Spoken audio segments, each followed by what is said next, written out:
आदाब, नमस्कार साथियों, कैसे हैं आप सभी लोग। साथियों, आज एक बार फिर से हम लोग कुछ डिस्कस करने के लिए आप लोगों के समक्ष उपस्थित हुए हैं। जैसा कि आप लोग जानते हैं कि भारत एक महान देश है, सांस्कृतिक रूप से काफ़ी संपन्न है। भारत अलग अलग जगहों से आए हुए लोगों के द्वारा बसाया गया है, इसलिए यहाँ की संस्कृति काफ़ी समृद्ध हुई। हमारे यहाँ पे बहुत सारे महापुरुष भी पैदा हुए। हमारे यहाँ पे विज्ञान प्रौद्योगिकी के मामले में, दर्शन के मामले में, धर्म के मामले में बहुत प्रगति हुई और उसे उसका आज पूरी दुनिया लोहा भी मानती है। ऐसे ही हमारे यहाँ पे एक एक सर्जन हुए, डॉक्टर हुए, सुश्रुत, ये 6th सेंचुरी में हुए। गुप्ता पीरियड, चंद्रगुप्त सेकंड के ज़माने में उनके दरबार में थे और इनको फादर ऑफ द सर्जरी कहा जाता है। आज नाक, कान, गले और तमाम तरह की सर्जरीज हैं, वो आज इन्हीं की देन है, इन्हीं की देन मानी जाती है। पूरी दुनिया इनको बड़ी सम्मान की नज़र से देखती है और ऑस्ट्रेलिया ने अभी अपने एक मेलबोर्न में एक हॉस्पिटल के आगे इनका स्टैचू लगाया कुछ वर्ष पहले। आप तो ये बड़ा सम्मान की बात है कि हमारे पुराने प्राचीन लोगों को हमारे यहाँ पे इस तरह से जो है सम्मान दिया जा रहा पूरी दुनिया के द्वारा। और ये कोई एक एग्जाम्पल नहीं है, ऐसे बहुत एग्जाम्पल है। चाहे आप बुद्ध को देख लीजिए, उनका जो योगदान है, लाइट ऑफ एशिया आप सभी लोगों ने पढ़ा होगा, बुद्ध को पढ़ लीजिए, या ऐसे बहुत सारे लोग हैं। अंबेडकर को देख लीजिए आप। पूरी दुनिया आज दुनिया के अलग अलग यूनिवर्सिटीज़ में उनको पढ़ाया जाता है। हालांकि हमारे यहाँ नहीं पढ़ाया जाता, लेकिन पूरी दुनिया उनको पढ़ती है, उनकी रिसर्चेस को पढ़ती है ना। उनको समाज के लिए एक नए नज़रिए के को से देखने के तौर पर जाना जाता है। नेहरू हो, इंदिरा गांधी हो, ये महान महान विभूतियाँ हैं। मतलब हमने न सिर्फ उपलब्धियां इतिहास में अर्जित की, हम आज भी हम लोग उन उपलब्धियों को हमारे वर्तमान जो नेता हैं वो हासिल कर ही रहे हैं। पूरी दुनिया उसका लोहा मानती रही, सम्मान की नज़र से देखती रही। तो भारत को पूरी दुनिया एक नज़र अलग नज़रिए से देखती है।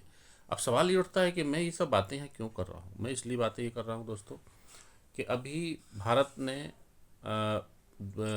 देश दुनिया का पहला एआई समिट आयोजित किया दिल्ली में, मंडपम में। और वहाँ पूरी दुनिया के एआई के फील्ड से रिलेटेड दिग्गज वहाँ बुलाए गए, उनके स्टॉल लगाए गए। और वहीं पर हमारे यहाँ की भी कुछ स्टॉल्स लगी और उसमें एक स्टॉल था गालगोटिया यूनिवर्सिटी का। गालगोटिया यूनिवर्सिटी ने वहाँ पर एक रोबोट डॉग जो है प्रस्तुत किया और उसको अपना बताया, जिसका नाम उन्होंने दिया ओरियन। और चूँकि उनको इतना समझ नहीं रहा कि ये एआई समिट है, पूरी दुनिया इसको देखेगी, वो रोबोट डॉग जिसको उन्होंने अपना बना कर पेश किया, वो ये बता के कि ये हमारी रिसर्च है कालकोटिया यूनिवर्सिटी के स्टूडेंट्स की। वो एक्चुअल में चाइनीज़ रोबोट था, वहाँ की एक फॉर्म है यूनिट्रीज के द्वारा बनाया गया और ये ऑनलाइन धड़ल्ले से बिक रहा है। आप सोचिए कि पूरी दुनिया ने इसको देखा और इतने बड़े पैमाने पे देश का की बेइज्जती हुई, बेशर्मी का सामना करना पड़ा हमारी सरकारों को, हमारे हम सभी भारतीयों को। वो देश जिसने इतनी बड़ी बड़ी महान विभूतियाँ, इतनी बड़ी बड़ी महान चीज़ें दी, आज मेडिकल साइंस में जो प्लास्टिक सर्जरी को लेके जो कुछ है, 300 से ज़्यादा प्रकार की सर्जरियों का जो है सुश्रुत संहिता में उल्लेख किया गया है। उनके द्वारा क्या क्या इक्विपमेंट तक उन्होंने बताए हैं कि कैसे क्या क्या इक्विपमेंट यूज़ किए जाते हैं अलग अलग सर्जरीज के तौर पर। इतने बड़े देश, इतने महान देश की सभ्यता संस्कृति को इस तरीके से ख़त्म किया जा रहा है। आप सोचिए कि हमारी सभ्यता संस्कृति का भाई इतिहास का भाग है, तो सभ्यता संस्कृति का भाग हो जाता है वो। तो ये जो चीज़ें हैं, ये एजुकेशन सिस्टम को जिस तरीके से ख़त्म किया जा रहा है, साइंटिस्ट जेल में हैं और गंवार जाहिल टाइप के लोग इस तरह की चीज़ें बना रहे हैं। आप सोचिए कि देश किस डायरेक्शन में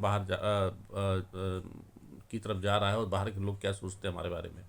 इससे इतने बड़े पैमाने पर देश की किरकिरी हुई है जिसका कोई हिसाब नहीं है। भारत सरकार को तो चाहिए कि इस तरह की यूनिवर्सिटी को तत्काल बैन लगाए, उनके सारे मैनेजमेंट को जेल भेजे, क्योंकि ये बहुत बड़ा मसला है और अभी तक इस पर पूरी दुनिया बात कर ही रही है।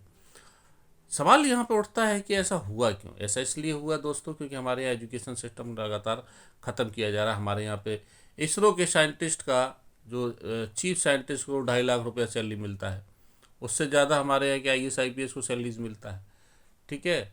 और जो सीनियर हो जाते हैं उससे ज़्यादा, कहीं ज़्यादा पत्रकारों को 15-15 करोड़ रुपए पैकेज पर रखा जाता है। आप सोचिए कि पत्रकार कौन सा यूनिट काम कर रहा है, कोई साइंटिफिक काम कर रहा है, जो रिसर्च कर रहा है, जो देश को, दुनिया को, कल्चर को, सभ्यता को आगे ले जाने का काम कर रहा है, उसको हमारे यहाँ पे कोई वैल्यू नहीं दिया जाता है।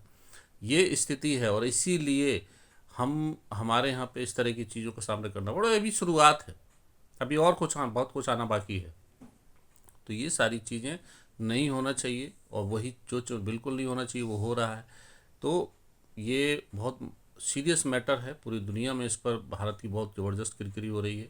और मैं बस यही डिस्कस करने के लिए आप लोग समझ आना चाहता था कि आप लोगों के क्या विचार हैं, आप लोग क्या सोचते हैं इस मैटर पर। आप लोग भी अपनी प्रतिक्रिया दीजिएगा और बताइएगा कि आप लोग क्या किस तरीके से सोचते हैं। तो आज के लिए बस इतना ही, अगली बार फिर हम लोग मिलेंगे नए टॉपिक के साथ, नई इन्फॉर्मेशन के साथ, नए डिस्कशन के साथ। तब तक मेरे चैनल को लाइक कर दीजिएगा, सब्सक्राइब कर दीजिएगा अगर पसंद आए तो। और ज़्यादा पसंद आ जाए या मुझसे